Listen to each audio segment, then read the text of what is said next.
Bem, como eu me converti ao catolicismo, eu me lembro que eu estava na Galeria do Rock, isso lá em 1992, mais ou menos. Aí eu vi uma menina muito bonita, camiseta de uma banda chamada Stryper, que eu nunca tinha ouvido falar. E ela me convidou para ir num show que estava acontecendo lá na Lins de Vasconcelos, na Igreja Renascer em Cristo. Eu fui lá, conheci os roqueiros, conheci as bandas, me apaixonei por este estilo white metal, passei a frequentar a Renascer, me batizei, me tornei um evangélico. Mas acontece que quando chega lá em 97, eu comecei a ficar curioso em estudar a história do cristianismo.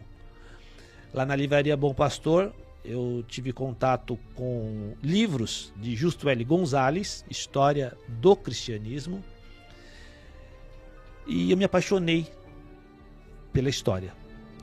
E aí eu comecei a ver que, remontando a história, Cristo fundou uma igreja. Mateus 16, versículo 18. A igreja nasce. Atos capítulo 2. 73 vezes a palavra igreja é mencionada na Bíblia. A palavra igreja católica ela é mencionada pela primeira vez no ano 106, na carta aos Herminicenses, escrita por Santo Inácio de Antioquia, que foi discípulo de São João. Essa igreja viu o Império Romano cair, essa igreja viu surgir o feudalismo, viu o fim do feudalismo e surgir as monarquias renascentistas. Essa igreja passou pela era do absolutismo, das revoluções liberais, viu o nazismo, fascismo, comunismo, ditaduras, democracias. E essa igreja chegou ao século XXI, unida a uma só fé, unida a um só credo, unida a um só batismo, unida a um só papa, unida a uma só igreja, unida a um só Deus.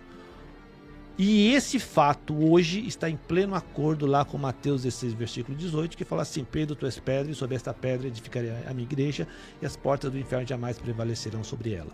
Eu comecei a entender isso exatamente quando eu concluí os meus estudos, em 1997, da história da igreja, com Justo L. Gonzalez, que é um pastor metodista, inclusive. Depois disso eu entrei na faculdade de História e fui me aprofundando cada vez mais nesses estudos, sempre relacionado com a pesquisa da história da igreja.